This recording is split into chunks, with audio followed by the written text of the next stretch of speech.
Hi, I'm Megan. Welcome to today's live reading of Tink by D.M. Earl. Join me for chapter 1.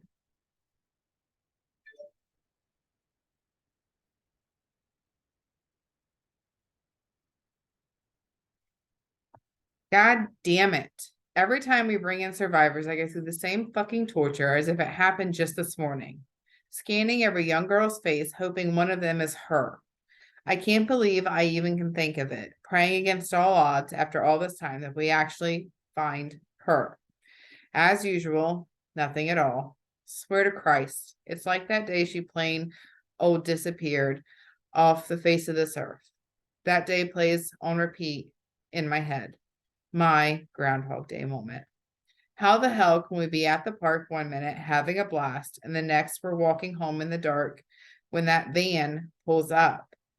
Then, before teenage me could get close enough to reach her, pull her back to safety, then they grab her and speed off. I've never felt so alone and so useless as I did at that very moment. I've never had that feeling again. Not being able to help my family in that time of need has fucked with my head for the last 11 years. She's one of the main reasons I'm doing what I am, praying one day I'll find her and bring her home where she belongs. As my devil's handmaiden sisters are trying to find accommodations for the people we brought back from that horrific raid with the Grim Wolves MC, I watch, my head totally fucked up. I am standing here still shocked at what Shadow just told me when she went and at what Shadow just told me she went and did. While we were loading up the victims we were bringing back to Montana to the ranch so they could try to recover, she went to that massive grave in the back and looked for her amongst the dead. Who the fuck even thinks that, let alone does it? Well, besides crazy as a motherfucker Shadow. As much as I appreciate everything she's done for me and on my behalf, I'm worried to death because I know each and every one of these crazy ass things she does takes a little bit more of her soul. And one day she won't be able to come back. Hey, think we got everyone settled in between the cabins for any families or those who have formed their own unit. Bunkhouse number 1 is for all young adults. We have put the divider in and locked it shut. One side for the females, the other males. Bunkhouse number 2 is for younger children. We'll have a rotation schedule of those helping guard them and watch for any signs of distress. Bunkhouse number 3 is for whoever is left. Right now, the twins and Peanut are going to try to get some food together, and Glory is making sure everyone is slowly drinking some electrolyte water to start. The doc is on her way, along with her usual nurses, so everything is going smoothly. How you holding up, Goldilocks? Looking at Shadow, she actually has a tiny bit of a smile on her face, which is so rare I'm taken aback. She only does that when we get to this point, the beginning of a new life for our survivors. Looking in those ice blue eyes of hers, I smile back at her. She's been my constant in this passion of mine. Each and every step of the way, Shadow has always had my back, no matter what. She is a true friend. No, a sister. Not of the blood, but of the heart. You know, Shadow, just trying to accept and then be able to comprehend there is such goddamn evil out there in the world. Each time we bring back a bunch of survivors, my head gets twisted up, as you know, but doing my best to ignore it and push through it. We gotta do what we gotta do, right? She stares at me with her dead ice blue eyes before she nods. Okay, I'll let the bullshit go for now. Let's grab some food and figure out what's next. Did you say Brick and the Grim Wolves MC were finding safe places for the victims at the ranch they busted? I'll give either Brick or Fury a call later to get all the details, but for now, everyone who could be saved was, and the ones who weren't were given a proper goodbye from what Stitch said, right? Yeah, they had the prospects take care of that.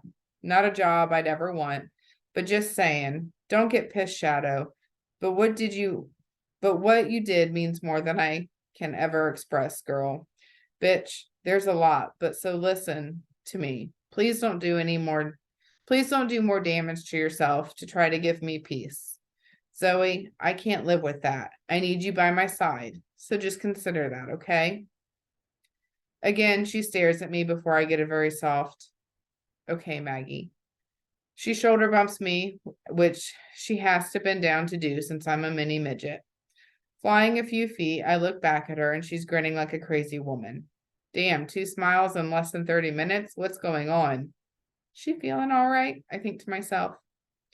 Come on, midget, let's get some food. We both need a break and to get off our feet. As we turn to find an empty table in the dining room, a woman with a young girl is walking towards us. Immediately, Shadow steps slightly in front of me, shoulders squared. Sometimes I feel like I have my own goddamn pit bull guarding me, even though I know her intentions are pure.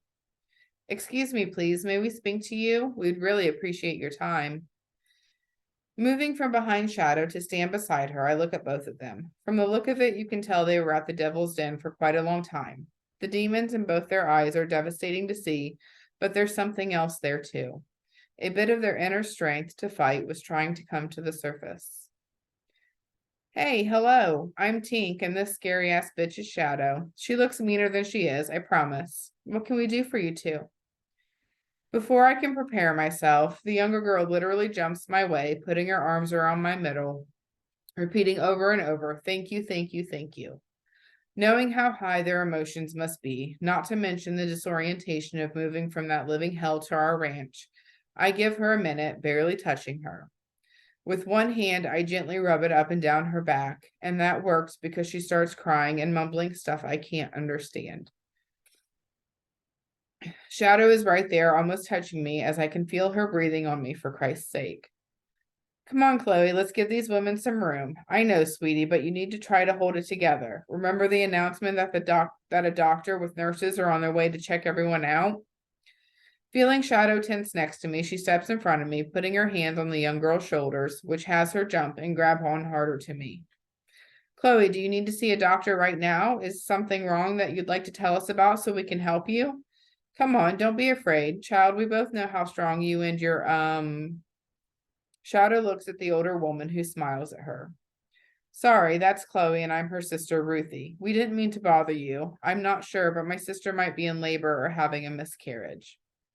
My head jerks first back, then down, as I look at Chloe, who can't be more than what, maybe 12 or 13?